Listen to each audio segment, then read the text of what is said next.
We're going to get started. What a great crew tonight. So good to see everybody. Thank you.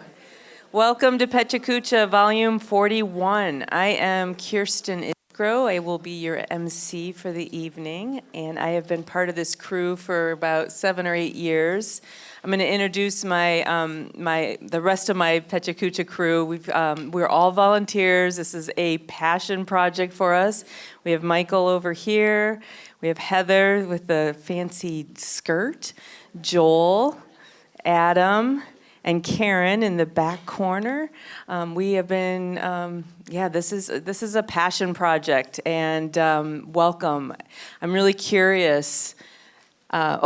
Before we get started, sorry, we're kind of going green, trying to go green. The program is on this QR code. We also have a couple of these out in the lobby if you want to pick those up. And I will introduce each of our speakers as they come up. So I'll give you a moment to log that. Is it working? You getting it? Good. Excellent. All right. So I'm really curious. We ask this every time. How many of you, this is your first time you've been at a PechaKucha? Yay! I love that. I love that. Excellent. Great. So for those of you that have come before, sorry if this is redundant, but it's always really nice to kind of orient folks. Do we want to lower the lights, Adam, or are we good for now? This is it? All right, excellent. Great, that's good, good. All right, so the history of this is in 2003, there were some architects, Astrid Klein and Mark Dytham, and they live in Tokyo. They had an architectural firm, I think they still do, and they found that architects could be a little long-winded about their projects. And so they came up with this plan. You know, architects have fabulous, fantastic drawings and ideas, and what if you only had 20 slides to show those ideas, and each of those slides were only 20 seconds. Thus, the 6 minutes and 40-second rule. So we've got 20 slides, 20 seconds. This particular format has proven to be very, very concise. It forces you to get to the point right away. As it has evolved, it's not just for architects or artists. People use this at conferences. Teachers such as myself use it to get students to come to their point quickly. And we here in Burlington have been doing this particular PechaKucha since 2015. And so it originally started with the Fleming and the Burlington City Arts and Shelburne Museum and Echo. And since then, we've had sort of a relaunch, kind of stumbled through COVID. And as I said, this is a volunteer effort, and we're just really, really excited to bring people together. We've had a number of presenters. We did have, for quite a while, when it wasn't in those 4 circuits where I just talked about at BCA and Fleming and Echo and Shelburne Museum, we were at the Flynn for a while, and now we're at this space. We're really happy with this space, so we do want to thank Main Street Landing. We feel like the visual lines are better. We worked on the sound for those of you that were here a couple volumes ago, so hopefully everyone can hear well. And really for us, this project, again, it's passion. When you're not pitching anything, you're really sharing your passions. We all have our weird little hobbies and passions, and that's the beauty of diversity, right? And so again, thank you for just being part of this process. It feels incredibly important at this moment in time. You'll see a lot of swag. This whole idea of sharing your story is generating this global community. We've got 140 countries that do PechaKucha. We have over 1,300 cities that host PechaKucha. And PechaKucha is Japanese for chit-chat. So there you go. That's what it is. So when you're like, how do you say that? That's what it is. So one of the things that we always like to sort of stage things. Things are a little rough right now. I don't know if you all noticed. And this is our moment for joy, right? There's this fantastic cartoonist illustrator that I've been following, and I think his stuff is quite lovely. His name is Vincent Rose Barraza, and this is a little bit like what I was feeling in May and March and January, right? And for me, part of why I love being part of this volunteer project is that there is something quite joyful to have people stand up here and tell us about their lives, their hobbies, their passions. And, oh, we did, back for a second. Yeah, so part of this idea, and this is a Toy, the poet, Toy Darabont, that joy is a form of resistance. And so that's our theme for tonight, is joy. We have some amazing presenters. The first half is really going to be focusing on exploration, and then we've got some travel in there. Like, where do you find joy? If you've been paying attention to the news, there was some fantastic forms of resistance yesterday in Portland, Oregon, where people were dressed up in giant dinosaur and furry costumes and tormenting various people that were not so happy about free expression.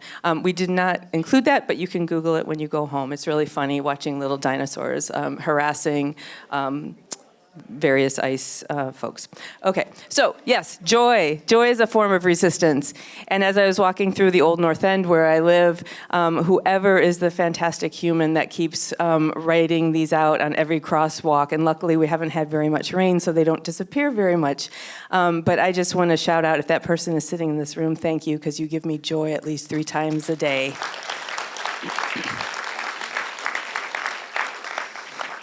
And just before we get started, in terms of our presenters, I grew up in a faith tradition where we greet people. And so if you would just take a moment and just say hi to the person sitting next to you.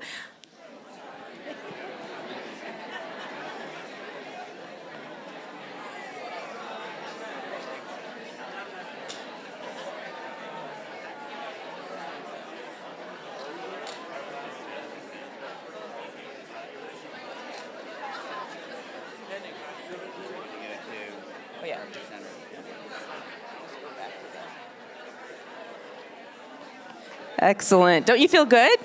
Is it nice? All right. So for the last couple of years, we've had a number of sponsors. As I said, this is the volume 41, so we've been doing this 41 times, and we've been doing it for 16 years.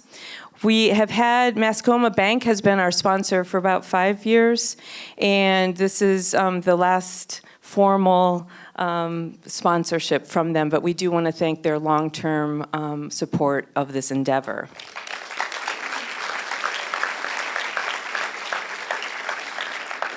You'll also notice that this is being recorded. Media Factory has been at the very start of supporting us and airing this. It's on YouTube, it's on their Media Factory channel.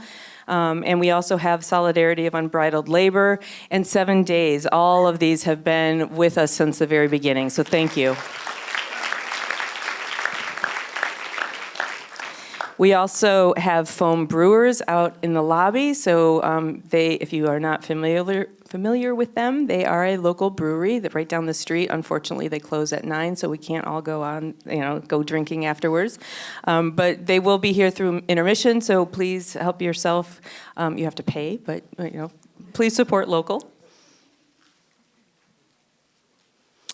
So this is our lineup, and again, these are passions. They're not pitches. We're not selling anything. It's really just people sharing. If people could please turn off their cell phones, that would be great, so that you're not interrupting folks when they're presenting.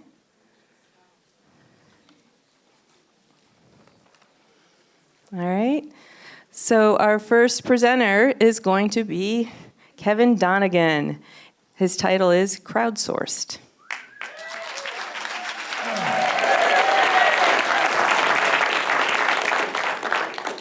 You're working out the kinks. Working out the kinks, right. Guinea pig. Yeah. Okay.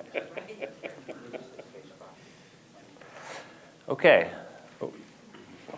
So I'm a visual artist, and like many of us, I've crafted most of my work in solitude, and that's been awesome, but it also has its limitations. And so as a radical experiment in 2023, I began crowdsourcing analog art at a local art festival.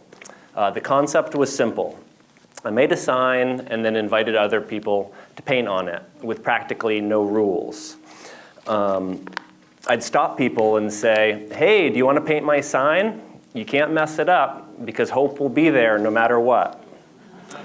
This is an exciting alternative to the gallery model where viewers are generally told where to stand, what to read, and not to touch. In this case, touching was the whole point. Not only could viewers interact with the work, but they could shape its trajectory. And then I got to be a witness to the whole thing. Some folks just made a small mark before moving on, while others invested serious time and energy and just contributed amazing imagery.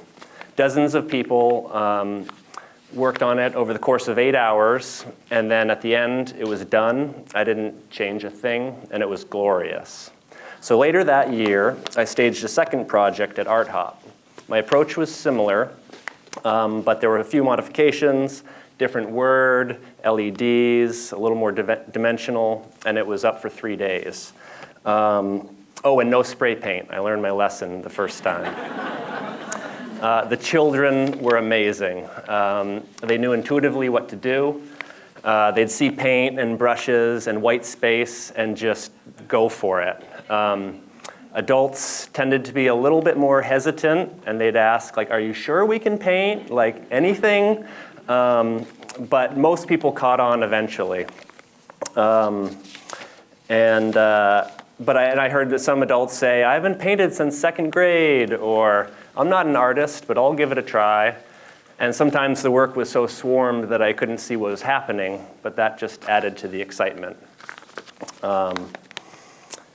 And meanwhile, many talented local artists also contributed, and their cameos are all over the work. So while I started the thing, set it in motion, it really felt like this was art that had a life of its own. I just got to watch it grow while washing paintbrushes and cheerleading.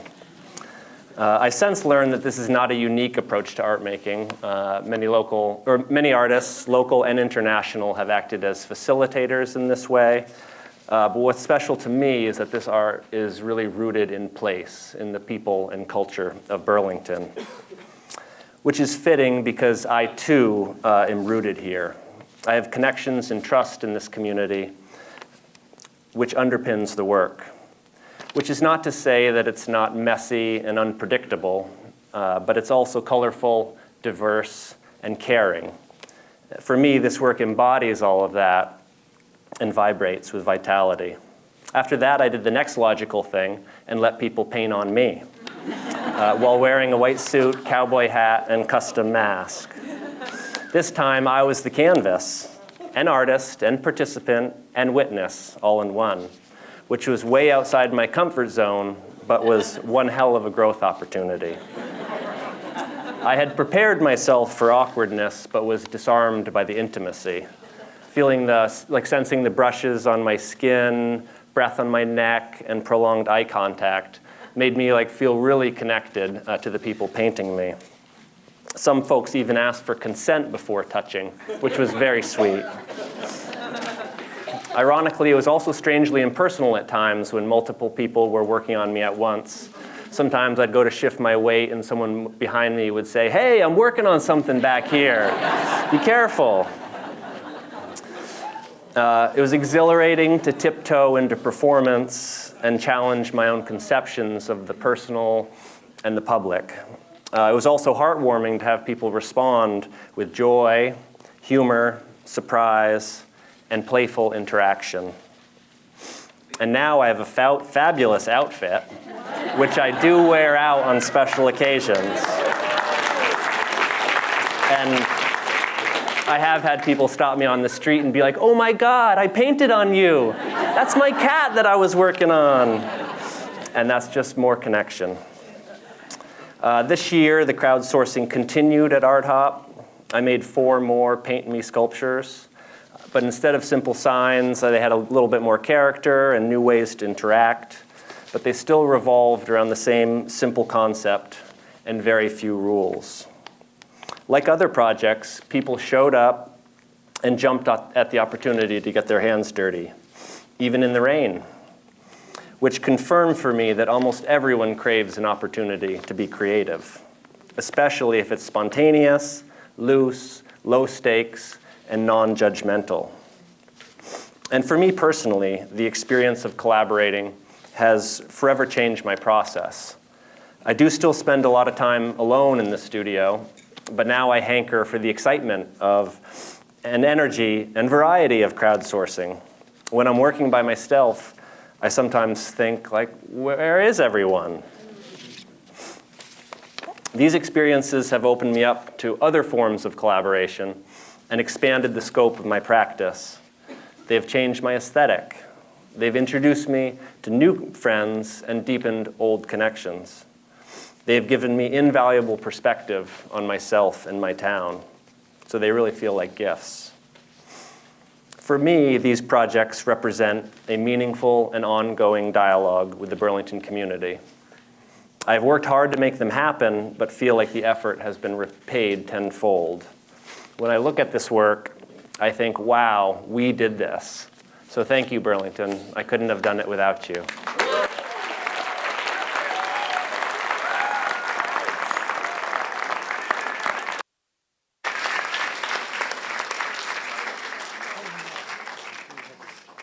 That's great. Thank you so much. That's a nice way to start. All right. So our next presenter is Elysia Doty. And Alicia's going to talk about her Techno-Nordic dream hat. So welcome. Hi, everyone. Ready? My name's Elysia. I'm also a visual artist. I'm kind of an emerging artist. I got into it a couple years ago. And this is kind of my personal journey in the last, let's say, 30 years. So this is me, 30 years, about 20 years ago in my Nordic dream hat.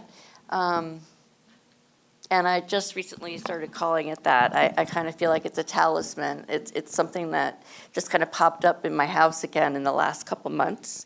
And I found it, and it brought me out of a pretty deep kind of sad depression. Like all the chaos in the world right now has really been getting to me. And then that was a picture of my kids. I have 2 adult children, and I've spent the last 25 years really focusing on being a mom and a parent and kind of losing myself in making sure that their dreams were coming true. We've zigzagged all over the East Coast. We've lived in Philadelphia, New Jersey, New York City, Vermont, Massachusetts. And finally, we got to move to Vermont about 10 years ago. And this was our dream property. And then the world kind of went chaos. And the pandemic started. I think both my kids were in high school then. And I don't know, this picture really represents how it kind of felt to me. Everything was, who knew what was going to happen. It was really isolating. And I spent the time there taking pictures and pictures of this pond just about every day in the different light. I started a daily sketchbook practice. And, I really started thinking about reconnecting with my artistic self. And then we moved back up to Burlington because we were in southern Vermont for a while, and I started working at Gardner Supply. And I think this is when the gnomes started to show up. It was hiding in one of the boxes that I was packing. It was kind of funny. And then, the world again was sort of bananas. My daughter had gone off to college, and then she had to come home for health reasons. So all of a sudden I found myself able to take a cross-country road trip. I flew out to Tahoe to pick her up, and I'd always wanted to see the Spiral Jetty by Robert Smithson. I'd written a paper about it in college, and it was just a little off track for us. Of course, my 21-year-old daughter wasn't that into it, but I did manage to take a nice meditative walk out to the center of the spiral, and I swear I heard a lion roar. But when I opened my eyes, I didn't see anything. But my daughter was leaning on the horn of the car because she had refused to get out. So maybe it was just her. It was like a telepathic message from her. We got home, I got back, and then I started another new job. And by now I have 2 jobs, and I was working for an ad tech company, and it required a hell of a lot of travel. So it was airplanes, and then this is another spiral, walking up 7 flights of stairs to a conference on the 7th floor in France. And honestly, my health really started to get bad. I consider this is the breakfast of champions here. Not eating, kind of almost getting into a manic state, being in different time zones, different hotels. Back in France again, so we went from Las Vegas, Miami, New York, back to Las Vegas, Arizona, California, back to France, and this was all just for work. But this summer, I found this church, this Baroque church in a small town in France, and inside, I'm really looking for these little glimmers of hope. Inside, I found a statue of Saint Anne and a statue of Saint Joseph, who my grandmother was Anne, and my grandfather was Joseph, and it just felt like it was important to light a candle and honor them, because I felt like my angels were with me. And then I got home, and work continued, and here's a little gnome that sits on my kitchen counter, and a little pin, reminder to let that shit go. And I did eventually resign from that position to try to focus more on art. And I did my first art hop, which was a wild 3 days of lots of talking to lots of people. And now I finally have my own studio space outside of my house. And these are some of the things I think about while I'm making art. And I hope to be able to do it more. And in between all the chaos, I planted a garden this summer. And even though I wasn't here all summer, I was so happy to find this little heart-shaped tomato next to my garden gnome. And there were lots of really good tomatoes, actually. And then the hat showed up again. And this is my son. And hopefully, he's taking a little break from college, too. We're all trying to find our way in this time. And, I'm fine. He's going to take the hat. And hopefully, follow his dreams. And then this is a little sketch I made.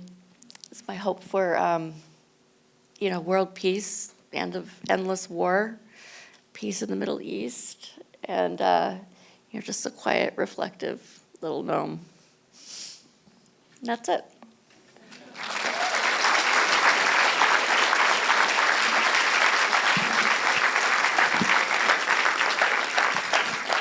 Thank you.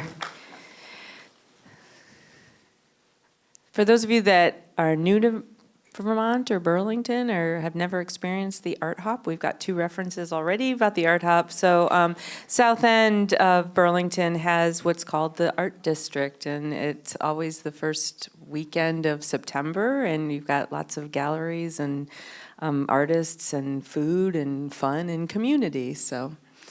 All right, our third presenter is not a stranger to the stage. He's presented before. This is Charlie Messing, and he's going to talk about the Champlain Valley Fair 2008.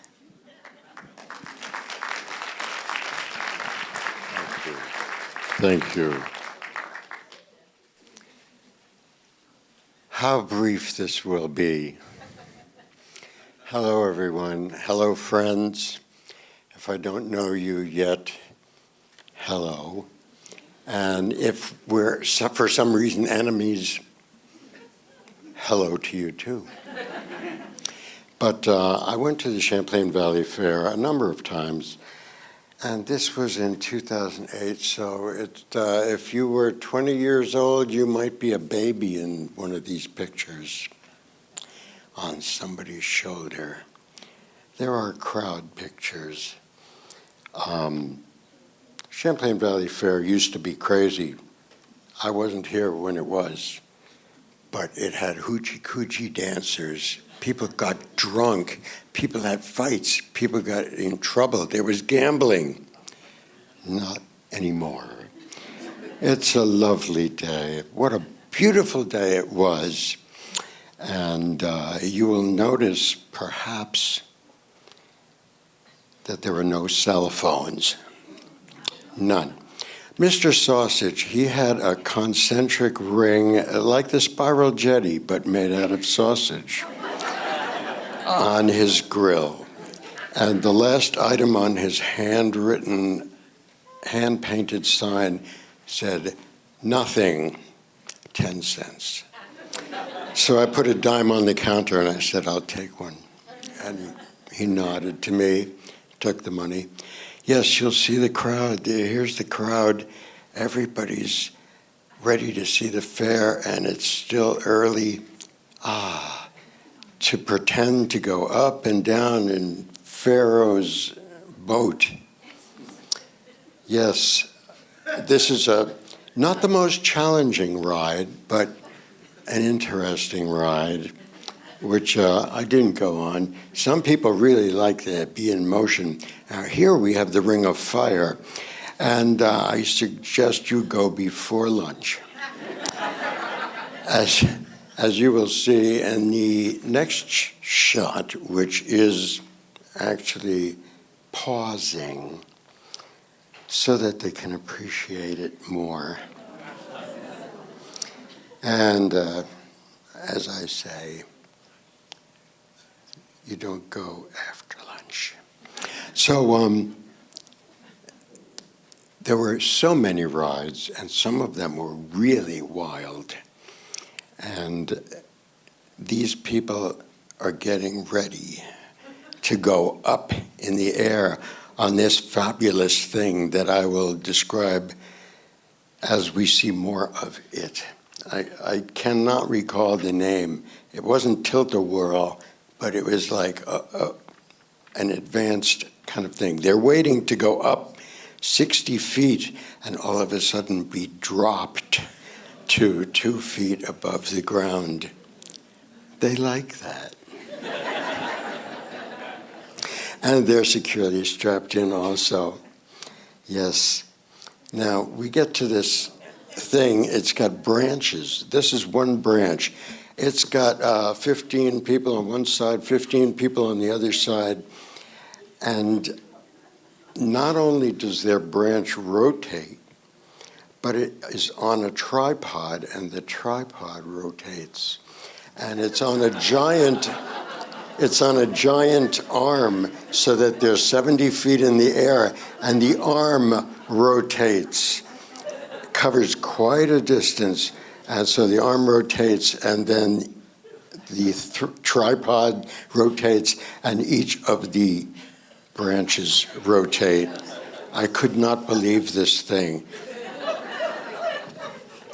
You would have a hard time convincing me to get on this thing.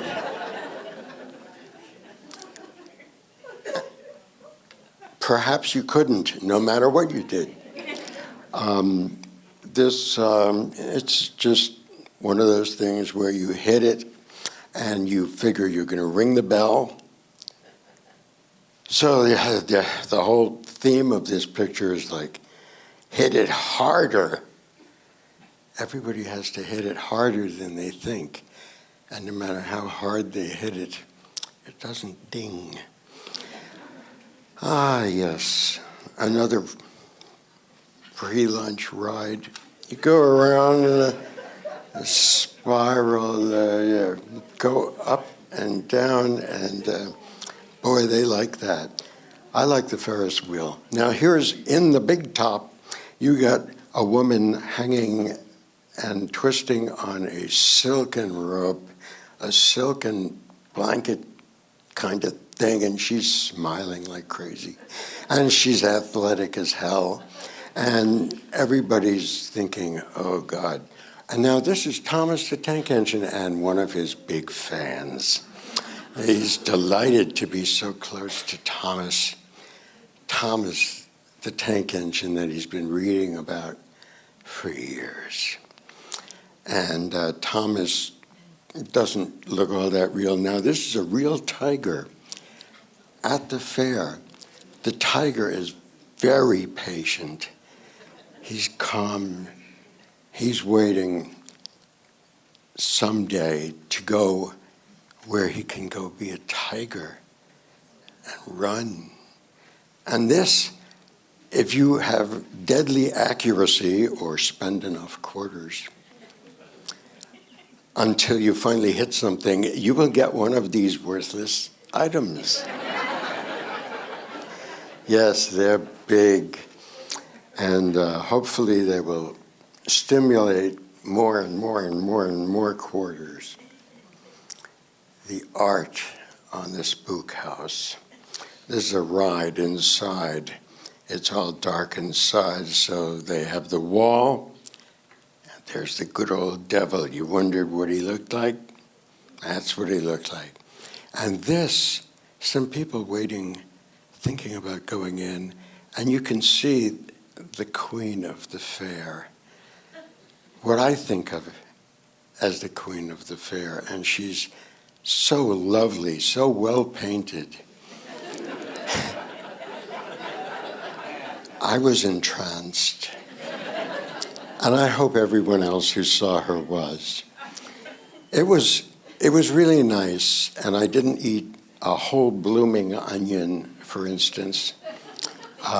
Impossible to finish one. And I got out. That was it. Without cell phones, and the Champlain Valley Fair is still there. You should attend anytime you can. Thank you.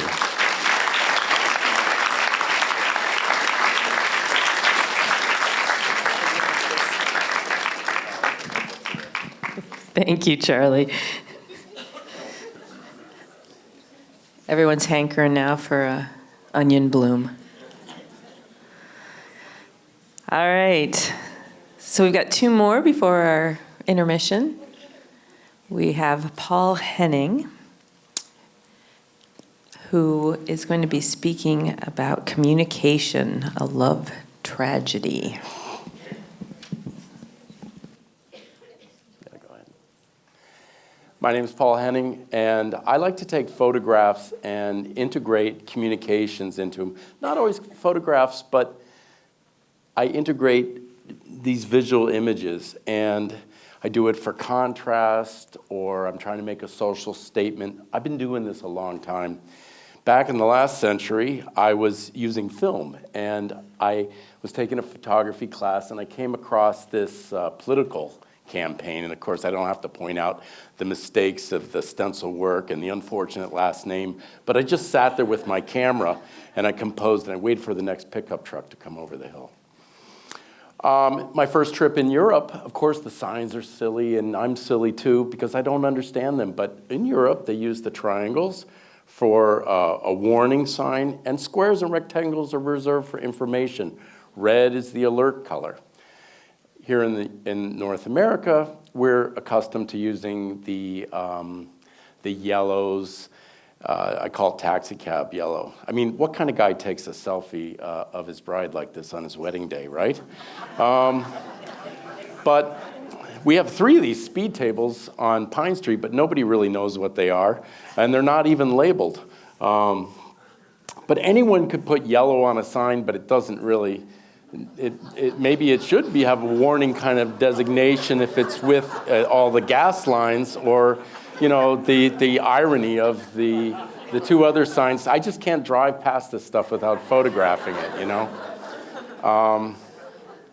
When my mother passed away, I went into the pantry, and my mom was a nervous Nelly kind of character, and she really cooked bland food. So when I came across this thing of hot peppers and saw her handmade label, I had to document for prosperity. I mean, don't even breathe.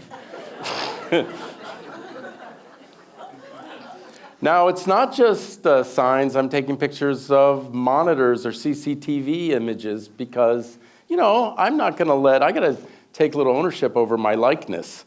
Here it says recording in progress. And now, from what I've read, that has to be stated when they actually broadcast your image. They're allowed to record the whole time they want to, if it's their property or it's a public space. Now, if it's a private space, like a changing room or a bathroom, you're going to want to make sure you get permission before you even start to photograph or record anything. Now, so you can imagine how I felt the next image. And I was just enthralled with this beautiful purple, brown, textured, you know, this was from a 1940s institutional setting. And the tri-colored yellow, beautiful typography with the little serifs. It was really pretty. Had to document it. My daughter's 15 or 16 here, and she's right at the end of her princess phase, and I probably fought that too much. And I see that, you know, what she orders, and I pick this up, and I'm like, how much did this cost? And I'm taking a picture of it. And she would never let me take a picture at this age of her, but I kind of like the result. Now, I'm not a Gen Zer. I don't really get the fuzzies thing or the furry animals. I apologize if I offend anyone. So I saw this trio walking down Main Street. I'm in my car zooming in on my phone like, oh my God, this is so funny. And then I had to wait until they got in front of the comedy club, of course, before I snapped off the picture. Saw this jalopy of a car in a parking lot, and there's this really cool emblem on it, and I zoom into it. And, you know, when something has to kind of state how important it is, it loses its credentials, doesn't it? I mean, this thing was neither a collector nor an edition. Conversely, in Quebec City, there's a fashion store, and I kind of like it when something spoofs or makes fun of what its own endeavor is. La mode is fashion in French, and that shows a little humanity to me. You know, it earns its respect to some degree. Now, not all communications are meant for the moment that you actually read them. Some are reserved for special moments. This is in an elevator. And I'd never noticed this before, and I thought, well, geez, that's for claustrophobic people. That's going to make them calm down. It's to placate them. But I'm not sure a red flashing light is necessarily the way to go about it. Now, this has all sorts of things wrong with it. I'm glad you find it funny. But I want you to pay special attention to the punctuation because it's special. Now read it to yourself. I think the sign does the opposite of what its intention is. Don't you all want to just push that button? Now, we don't need absolutely do not. Now we have this symbol, the prohibition symbol. And that was sort of invented around the late 20s in Europe. And then it became normalized in the 80s when the computer technology was really young. And you know, when your trusted steed in the early years was like sickened by bad software or something, it had to take every last breath it could just to get out the most minimal image. And I'm really heartened to see that actually is still the case today, because I think there's a little humanity somewhere in there. Now, when I first saw this police car, I assure you it was very far away. And thank you very much, but now it looks very close, and I don't like the mirror telling me it's in fact closer than what it appears. Some communications get messed with and defaced, and I took a picture of this concrete wall. The letter no, or the word no is gone, and I think what I'm trying to say here is sometimes it's the very audience that the sign is intended for or is trying to communicate about that defaces the sign. And I don't want to fall into that category, but my last name is a little weird, so if I see something that comes remotely close, I'm going to take advantage of this communication and make it mine.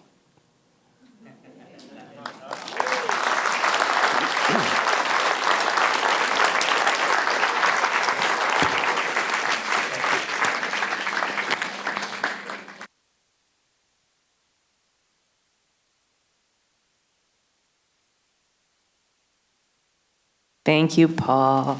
That was great.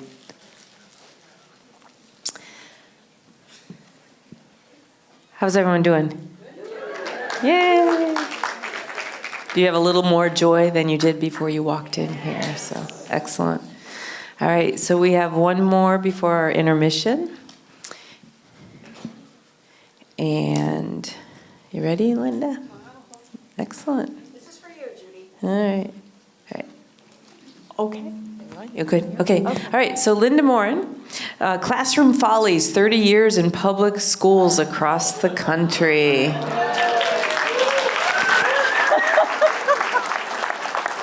I'm still here. Okay, we are ready. Yeah, I never wanted to be a teacher. Furthest thing from my mind. But at my graduation, I was the first person in my graduating class to have a job in March of that year as a teacher, which I didn't want. But as my poli-sci professor said to me, Miss Lemke, how bad can it be teaching in Hawaii? Well, he did have a point. And you'll see this is my high school, Baldwin High School in Wailuku, Maui. Great place, 6,000 miles from home, middle of the Pacific. Great community, great mentors, because I did not have a clue as to what I was doing. So it was just a wonderful place to start. But man, did I learn lessons. To get to that school, I had to get through student teaching. And twice during my student teaching experience, it was suggested that I look for something else for a career. So yeah, the old civics books and my second day of student teaching, I'm talking about jails and prisons. And you know, in methods classes, they always say, get the kids involved. So it was like, anybody here been in jail? Hand goes up. And you know, the lawyers say, never ask a question you don't know the answer to ahead of time. I said, oh, what'd you go to jail for? Statutory rape. So like I said, I had no clue. Walk into class with this on the board. My big high school football players are sitting there. And it's like, oh my God, don't let my principal walk in. What do I do with this? I don't know. So I go up and I erase the O, and I put the U in, and I turn to them and say, if you're going to use it, at least spell it correctly. I got involved with the faculty, with the students. This was a pep rally, and you may remember going to pep rallies that teachers would perform. My knees have not worked like that in decades, decades. But it was a great place to learn. And I had wonderful, wonderful students. My second year, one of the students came up to me. We had a group called the Asian and Pacific Affairs Council. And she said, we want to do something this year because we're still in Vietnam. What can we do? I said, well, let's think about it. So from September to April, we planned on World Peace Day. And the kids arranged for students to come in from other islands. We just had a great big gathering. It was wonderful. The second year, they said, well, what should we do now? So they came up with the UN Model Environmental Conference, which was great. It hadn't been done that. And again, in the middle of a teacher strike, no less, we had students from around the islands coming in to participate. We had a terrorist attack at the end. The kids neglected to tell me that that was going to happen. I was not happy. I was involved with the Maui Community Theater, and we did The Lion in Winter. And the theater decided, well, since it's a historical play, let's put it on at the high school that you teach at. So there I am, well, there I was, walking out on stage, and they know it's me. And you heard, ooh. And then when the king started to kiss me, it was like, oh my God, it's the teacher, look at that. And the kid running the lights was just too busy laughing to give me the blackout. This is here at Camel's Hump. That's Big Bird. That was a lot of, what do you call it? Yes, thank you. And chicken wire. And I actually wore that to the Kentucky Fried Chicken in Essex Junction on Halloween one year. Okay, getting in and out of my Volkswagen was a little difficult. But I loved the theater. You saw two pictures back there, Music Man and Peter Pan. And if you've been in those shows and you've grown up over the last decade, please let me know. This theater versus sports thing became important. You play baseball, okay, you have a game every week or so. You do a play, it's 8 weeks. And the teachers would say, well, they're out of class for 5 days, 5 performances. Why do you do so many? Well, you don't practice all baseball season and then have one game. So it was a lot of getting people to realize it's not an either or. Kids need both. Along the way, I picked up some foster students. This is a Richmond boy. I've known him since 6th grade. He is now teaching English in Vietnam. And I get Mother's Day cards, and he calls me Mama. And I have a bunch of kids, most of them around in this area because I've spent a lot of time here. Whenever I would travel with my husband, I was always snapping pictures because you never knew when one of those would help you teach a lesson a little better. This bombed. Told my students, we're going to go on a field trip today. So we go outside, and they say, where's the bus? And I'll say, well, we're here. Well, where's here? I said, we're on the Earth. It's a planet spinning in space. And I was giving them all these numbers and stuff. They could care less. I finished my career at Tucson High School, magnet school, 3,000 students, 16 active gangs, most of which were neighborhood organizations. Very safe school, and I loved it. Check the video on YouTube for TUSD, Tucson High Magnet School. Great place. I loved it. Now, this was a t-shirt from the first Tucson Book Festival. And periodically I'd wear my t-shirts on Friday, but I always had a blouse over it. And I had the one student who said, Miss, can I ask a question? I said, is it about math, Conrad? Well, sort of. Okay. So he said, Miss, is that word on your t-shirt vagina? I couldn't help but laugh. I said, no, Conrad, it's imagination. But you just never know. And I said to him, yes, it's funny, but it's really inappropriate, as I'm still giggling. The previous slide was I figured I spent 35 24-hour days over my career marking papers. Okay, if you're going to use tools with kids, especially 3rd graders, know what they do. We were going to be making something with plaster of Paris, and I figured, I'll get that ready ahead of time. Wrong. You don't make plaster of Paris up 4 hours before you're going to need it. And then my favorite guy, Fred Rogers, who said, always look for the helpers.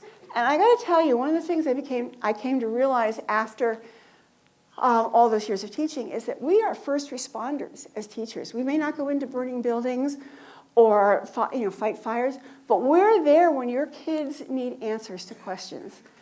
Even though we may still be trying to process something, we're there for them. And that's probably what I like the most about having been a teacher.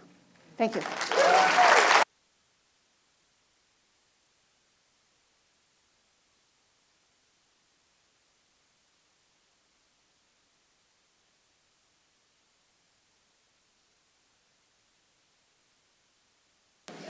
Linda, there wasn't a real terrorist attack. It was at the Model UN that they had a terrorist attack. Is that true? Yes. The kids it was a simulated terrorist attack. So if you didn't hear about that terrorist attack in the 1970s, that's why. It was the UN model. So we have socials of what we do if you want to check out some of our former volumes on our social media. And if you want to present, if you're inspired, our next one is coming up in March, so you got plenty of time to think about what your topic is going to be, or you can pitch something. Go ahead and we've got foam out in the lobby. We're always looking for more volunteers and presenters. And again, the program's up here if you want to figure out who was it that was talking. So we'll take about 15 minutes, schmooze, hang out with the folks that have their 640 t-shirt on, and we'll see you back here in about 15 minutes.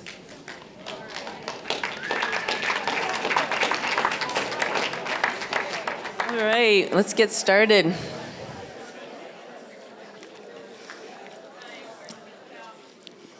I want to thank our photographer, Kristen.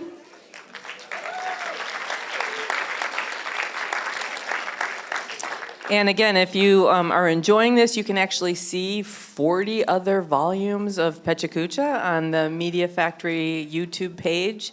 And as I said, this is a volunteer I guess we're an organization officially, right, Joel?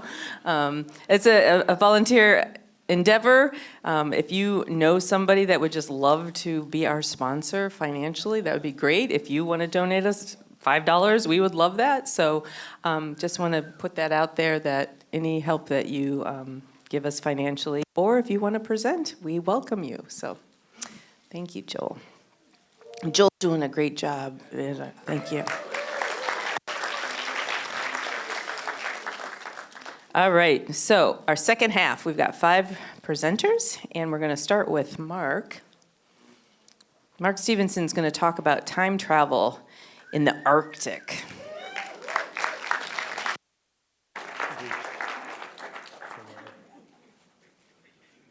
Or what I did on my summer vacation.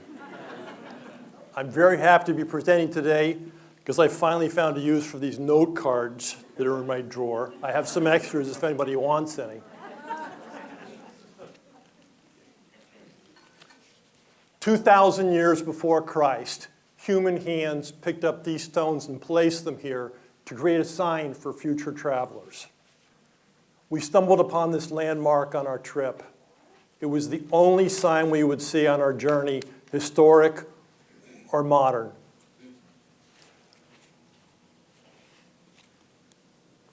The journey, after 2 years of planning, the float plane landed north of the Arctic Circle on the Hornaday River system.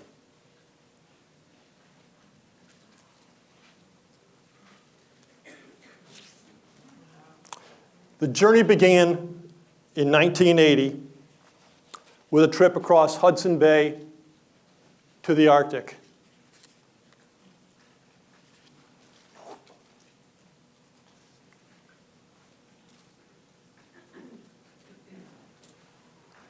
The remote and the untamed wilderness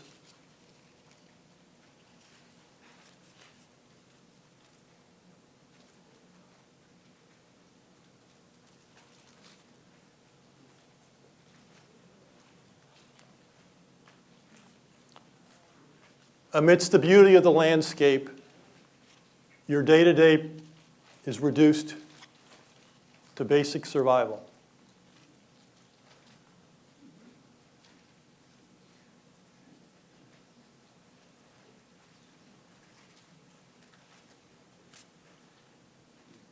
This basic shelter protected us from the wind, rain, and the sun.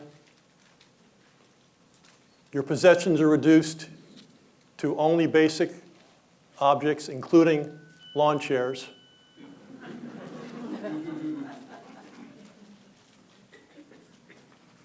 There are no roads, no fences. The river is your highway.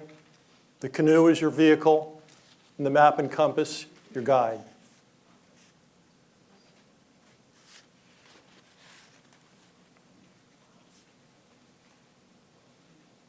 The water is pure and clean. You can dip your cup in and drink it.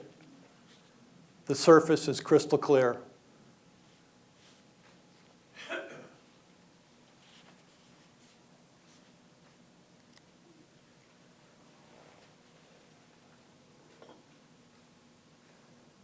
The river is bountiful. The fish are healthy and good to eat. Imagine a river full of trout and grayling that had never seen a lure or a fly before.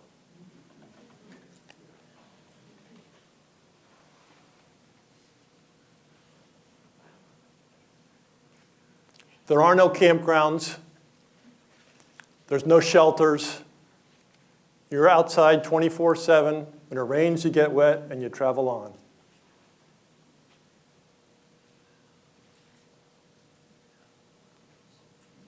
The tapestry of color reflects the diversity of nature in a pristine environment, and some of it's pretty good to eat.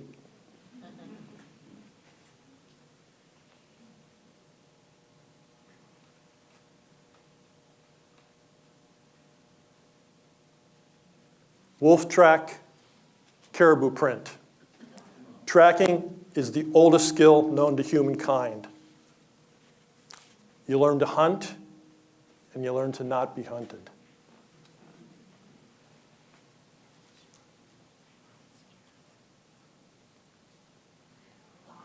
The Hornaday River system is home to the Blue-Nosed Caribou herd calving grounds. It was used for food, shelter, and clothing by the native people. Caribou were around us everywhere.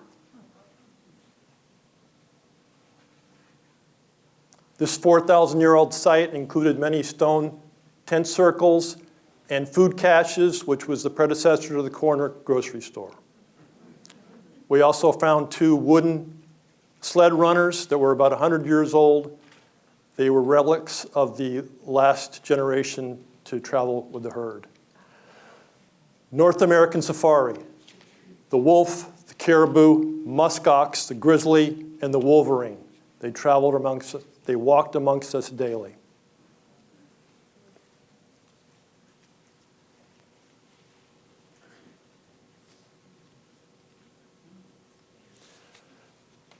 The length of the trip was equivalent from here to Boston.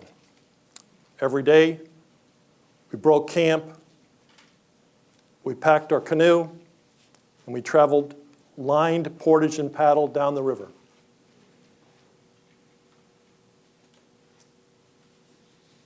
We approached this prospective campsite, and ptarmigan burst from the bushes around us. As we lay in camp that night in our tents, a curious fox came up to our tent and got a view of the visitors.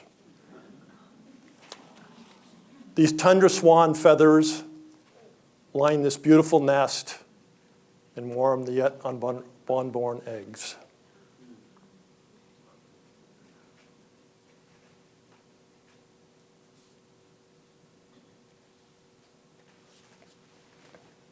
We take time to reflect, to fish, and to hike, and to enjoy great food and each other's company.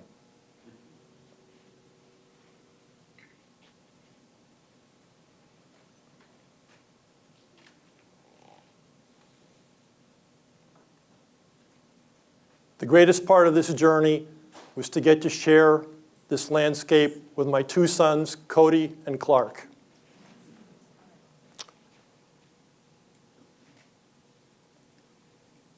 To witness them earning the perspective, I get cut out. For them to earn the perspective and the confidence that goes along with such a trip. Thank you.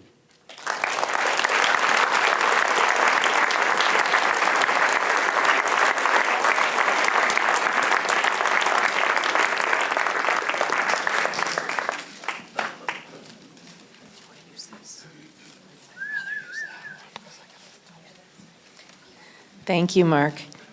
Cool purple belt, too. I like that. All right. So Charlie had talked about tigers at the Champlain Valley Fair.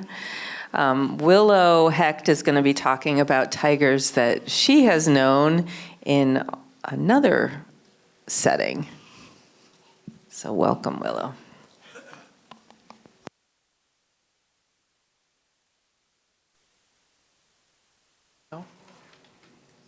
Now can you hear me? Yes. Oh, okay. Hello, everyone. Should I start?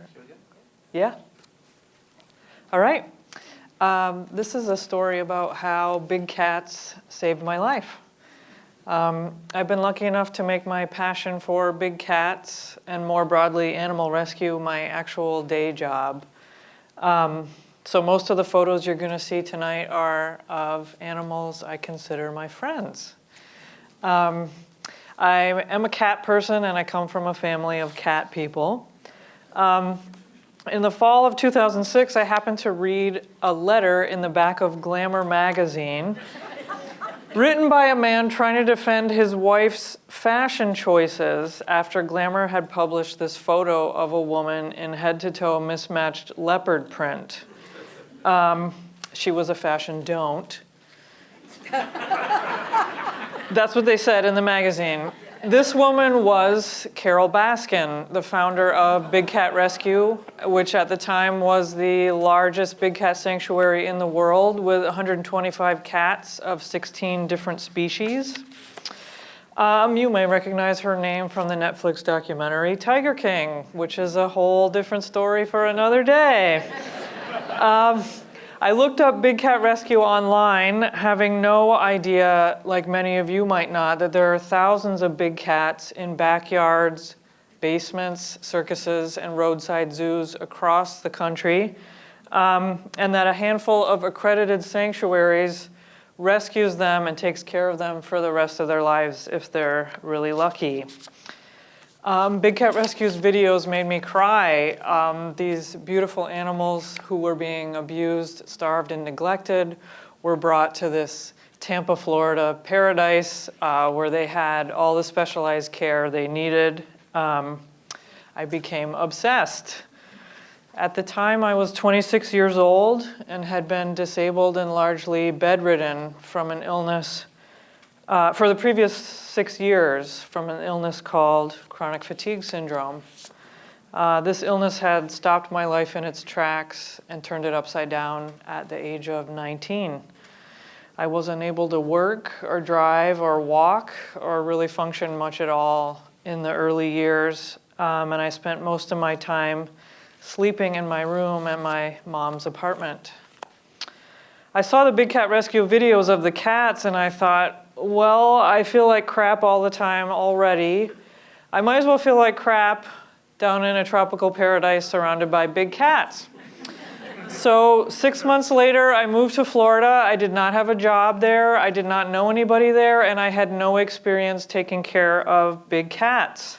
I started volunteering at Big Cat Rescue a couple hours a week.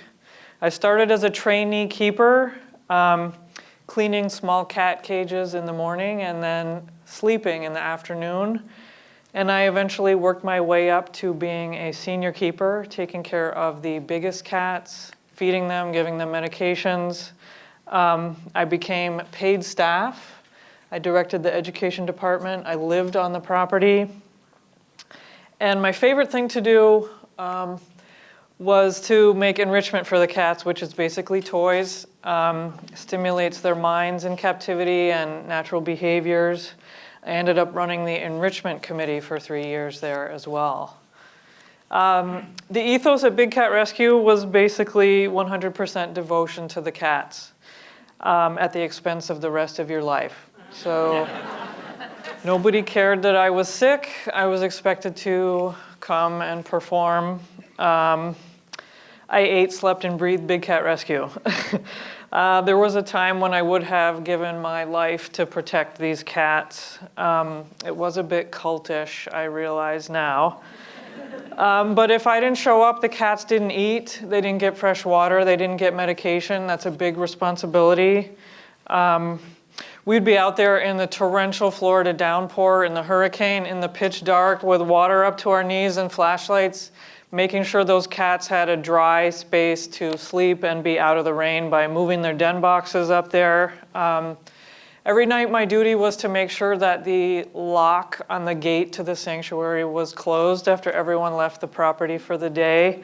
So some days I would just stumble out there in my pajamas, so tired. I could barely think straight, but I never left that lock unlocked. Big cats are incredibly beautiful and fascinating. They're very silly, like house cats, but they have that lethality underlying everything they do. They control the interaction, and they know it. You don't control it. They're really on another plane emotionally, also, that humans can't understand. They're very sensitive. They're very intelligent. My favorites, as you might have guessed, were the tigers. What an improbable animal.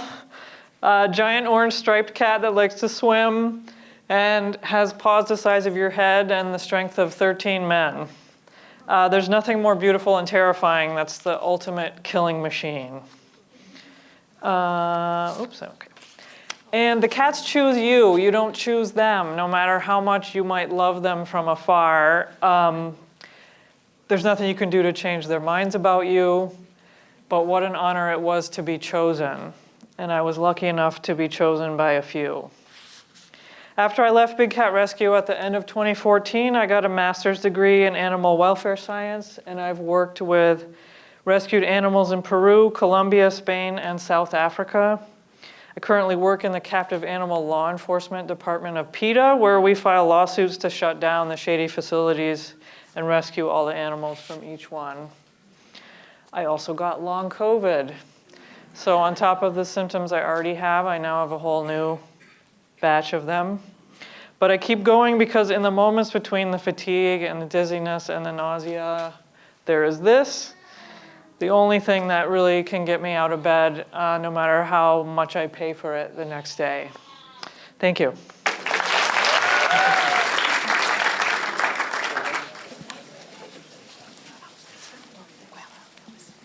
Thank you so much, Willow. It was beautiful. How many of you watched Tiger King during COVID? True confessions, right?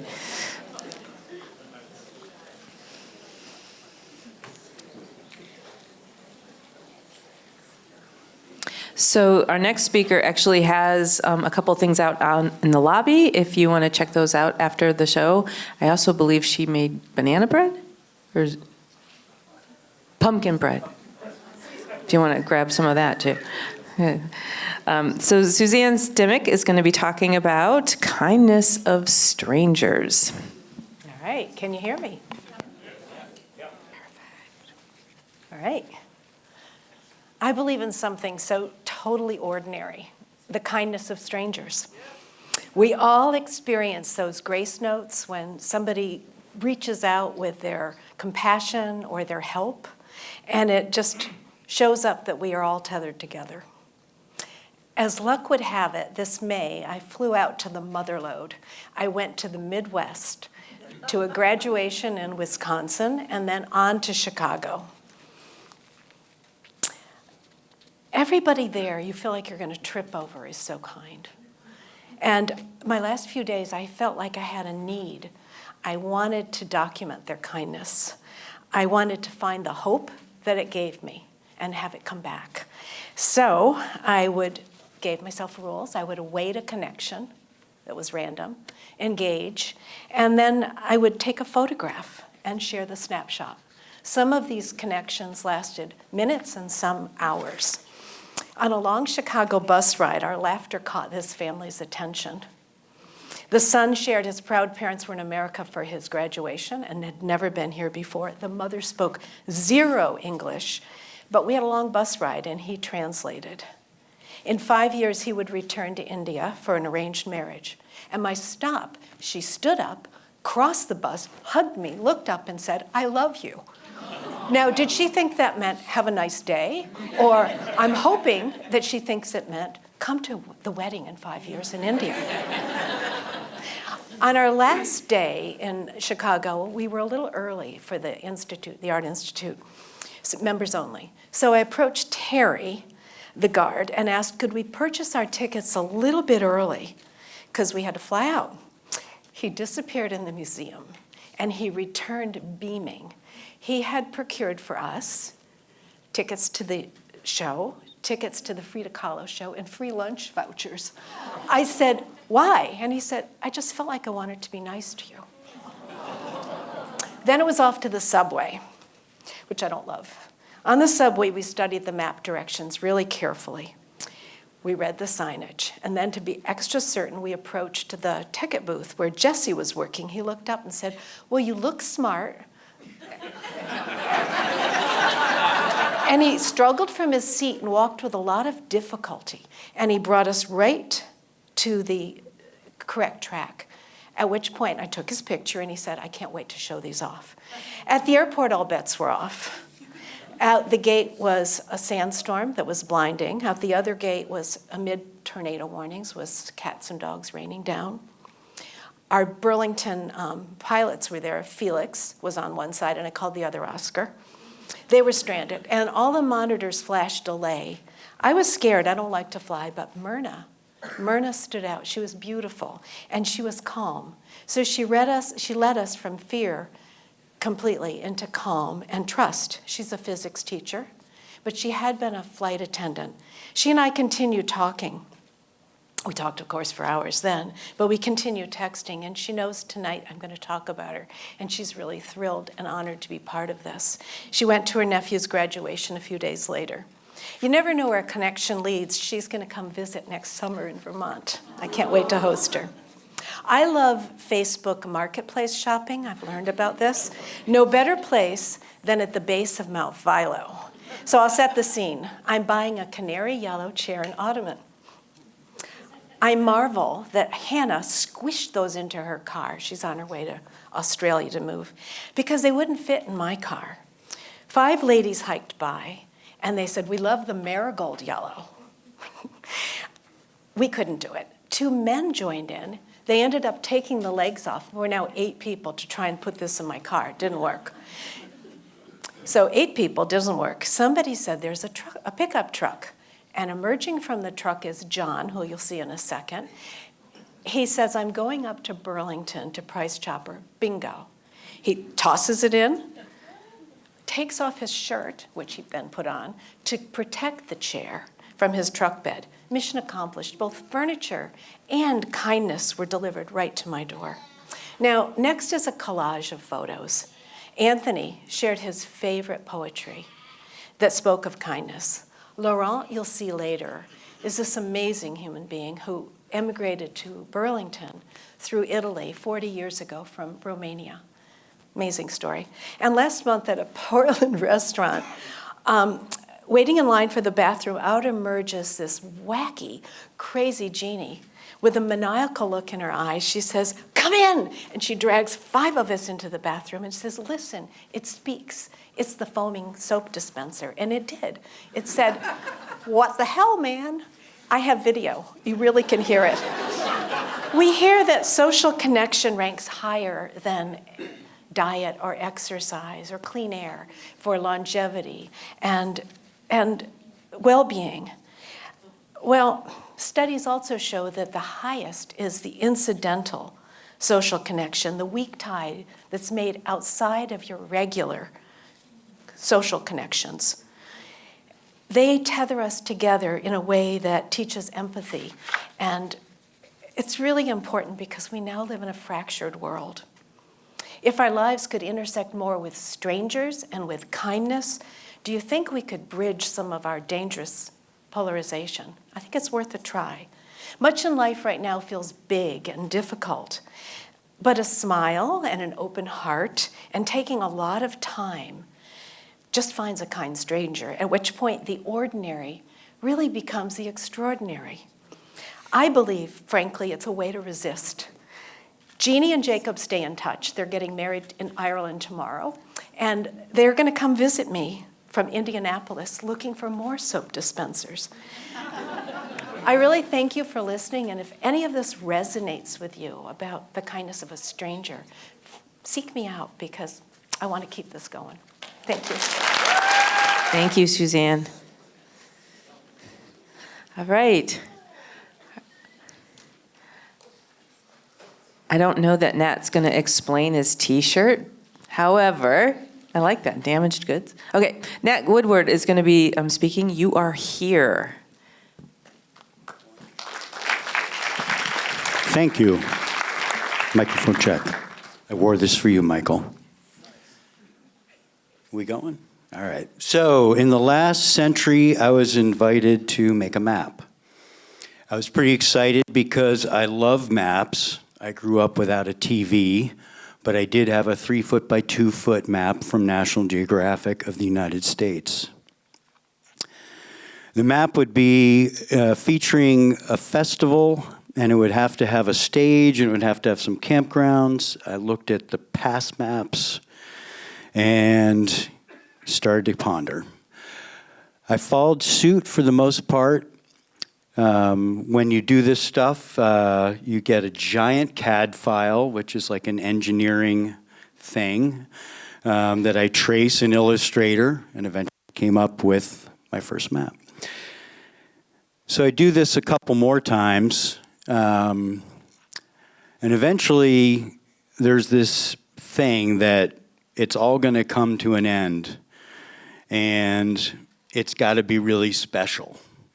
And this show is going to be in Vermont, in this old town, Coventry. So I want to make it special, and I'm like, special Vermont old town map. That's Googling. And I come up with these antique maps from the Library of Congress, which is a place that in 1999 I pillaged often from for design jobs because it was royalty-free and high-res, and clip art was terrible. But I fell in love with this stuff, and I wanted it to be like that. And I needed like a private helicopter ride over Coventry to get this view, although really I wanted to quit everything and learn how to make one of these things for real in lithography. I would learn years later that my grandfather actually drew views of these things himself from Bunker Hill of Boston. Looked just like this stuff.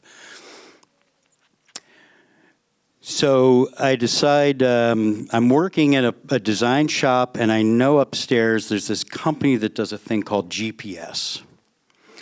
And I know that the guy upstairs is a fan, and I go up there and I talk to him about it, and he tells me how it all kind of works, and I buy this picture from the state of Vermont, and it shows up in the mail of the general area that I'm interested in.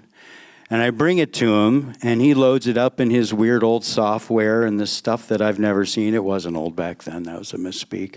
It was brand new. We had never seen it. And he lets me navigate around Coventry and sort of try to find a way to see how this layout is and where the venue's going to be and all this other stuff. So I ended up doing this crazy Photoshop job with all these old maps and lots of layering and compositing. I had a Power Mac 7100 and took 45 minutes for each save. It was terrifying. There were a lot of tears. So this kind of became a thing for me, and I made a few more maps. But after this period, maybe 2 years later, actually Google Earth launched.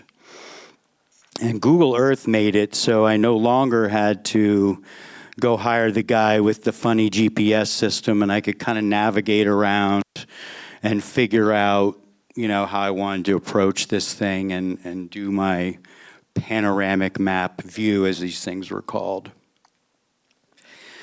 So then the band comes back. The shows are getting more complicated. They're getting larger. There's more information. There's more stuff people want. It's really about a stage. That's where we're going to. And where you're camping. I need to get back to my tent. So for me, like these flat maps that we'd been doing were really not ever effective. I always felt like I need to have a sense of where I am. The stage is true north. So you get these properties in these spaces, and they're very spread out. They're very odd. And my main goal is really, where is the stage? How do you make it the center? How do you get everything framed up in a piece of paper that you can reasonably hold? Which is still around 11 by 17. Like, you can only hold your arm so far. And then there's also the reality. The venue itself, actually, you can fit 12 of them inside a racetrack. And yet the venue has to look like the biggest and most important thing. Like, that's true north. That's where we're headed. So I load up the CAD file inside of Google Earth, and I spin around, and I try to find some kind of horizontal friendly view that captures all the pieces of land where campsites are going to happen, and then mostly has the venue in the center. The problem with this is that the venue, again, is super small. So I'm trying to figure out, how am I going to hide the lies? I've started off completely truthful. Now we got to lie. the venue area needs to be big. So I get this artwork, and I'm like, aha, it'll be a spaceship coming down onto Earth, and that will give me the freedom to break from scale and lie a little bit in between certain areas of interest and such. And so that becomes my template. And I spend time exploring it. I trace over it. I've used a lot of automated tools. You end up with a lot of noise. But you really just have to fill in the stuff, and you've got a map. Thank you.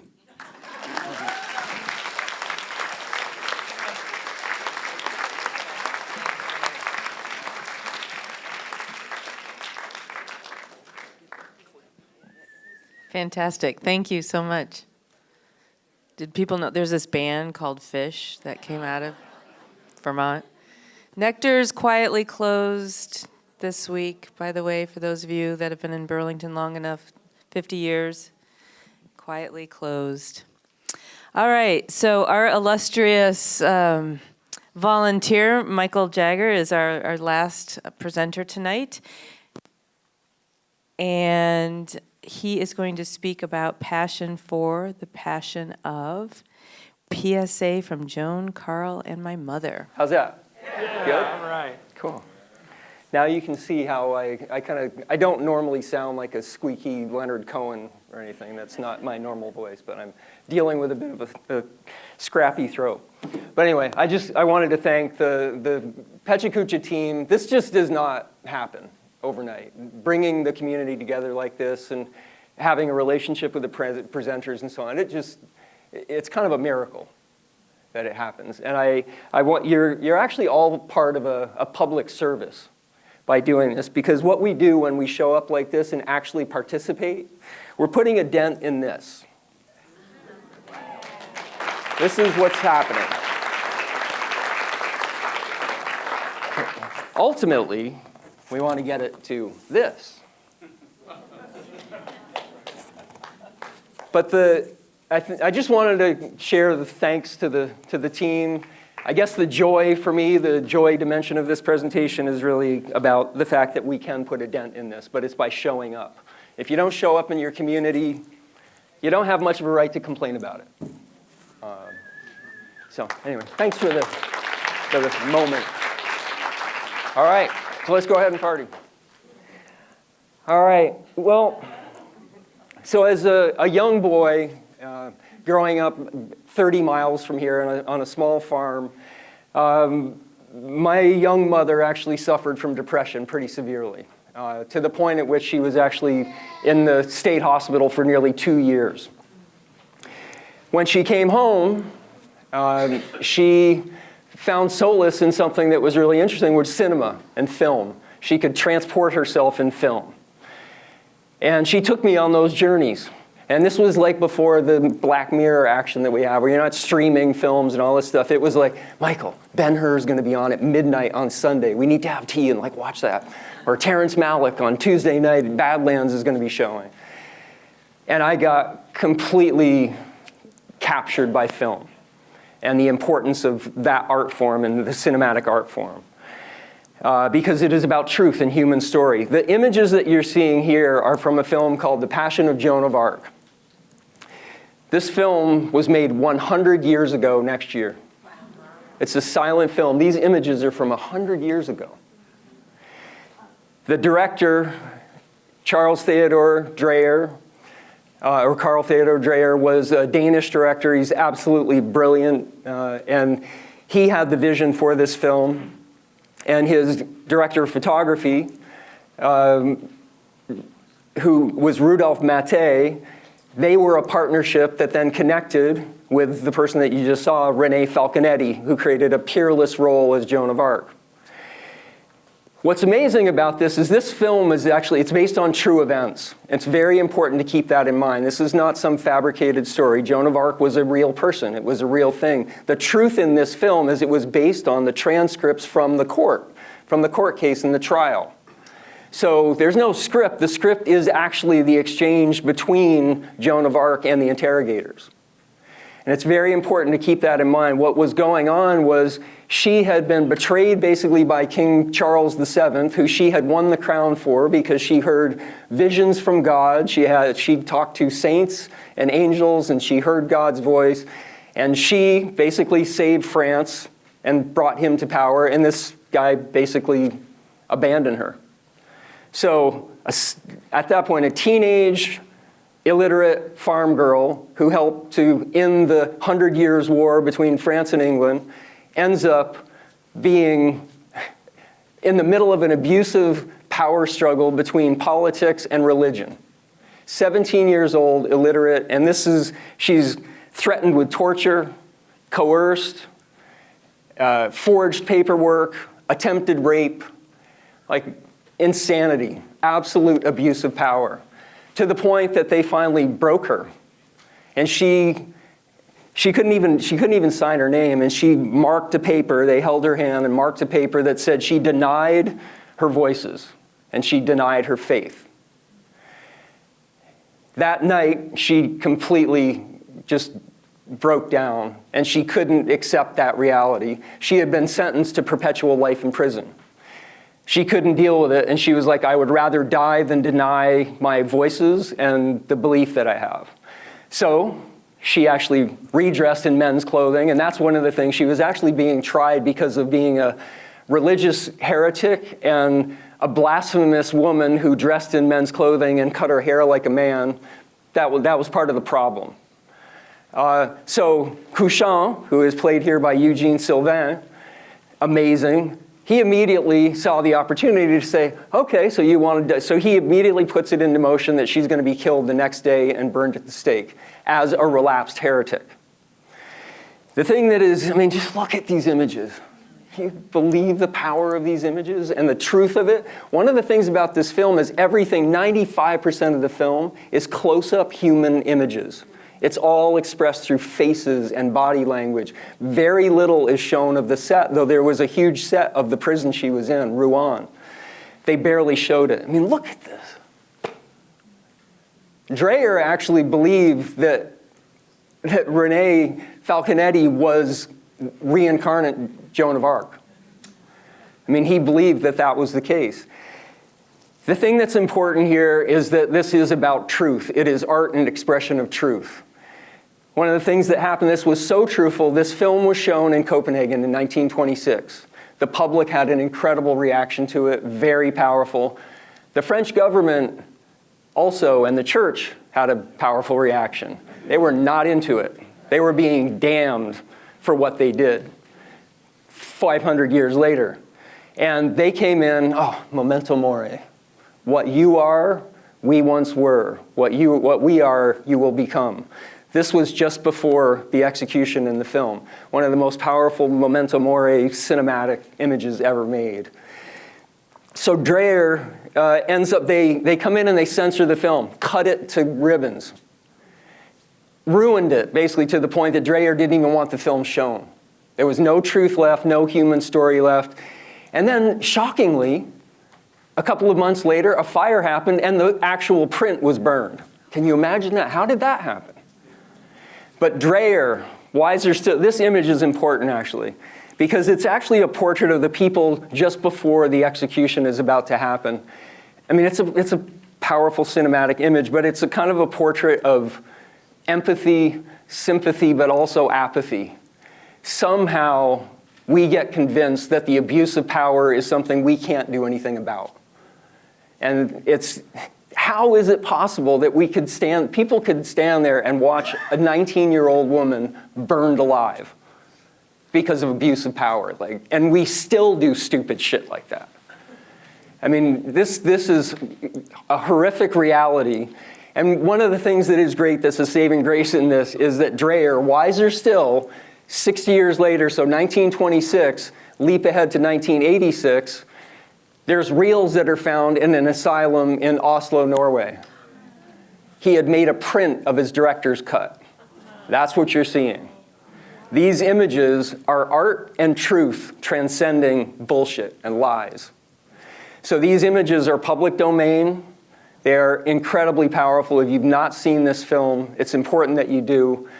There's Jenny Holzer is an artist that I really adore. She makes a comment about abuse of power comes as no surprise. And my mother made a comment to me that always stuck with me is like, never let apathy enter your heart. And that is the truth that we need to protect. We have got to protect art and freedom of thought and vision and truth. And you guys are doing it by showing up.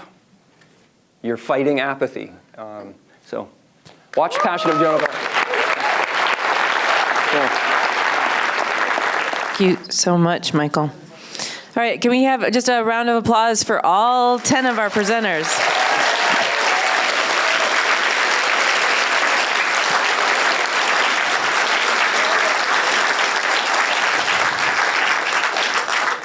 Thank you very much. And again, I want to encourage all of you, if you feel like you have a story or a passion that you want to share with us.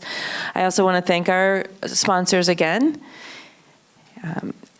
And Media Factory. Thank you, Adam, and the crew.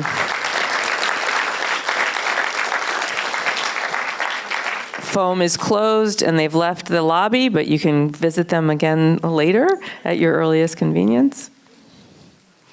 Just a reminder, all of our PechaKucha presentations, the last 40 volumes, are up on the Media Factory webpage. There is a YouTube channel, so please check those out, including the ones tonight. They will be up in probably a month or so, 2 months, a couple weeks. There you go. Again, we're always taking volunteers, we're always taking presenters, we're always taking donations. So, and you can subscribe to our newsletter so you can find out what we're doing next. Our next presentation isn't until March. I do want to thank my crew again, Heather, Michael, Karen, Joel, Adam. Did Robin make it? Is Robin here? Okay. Yes, thank you.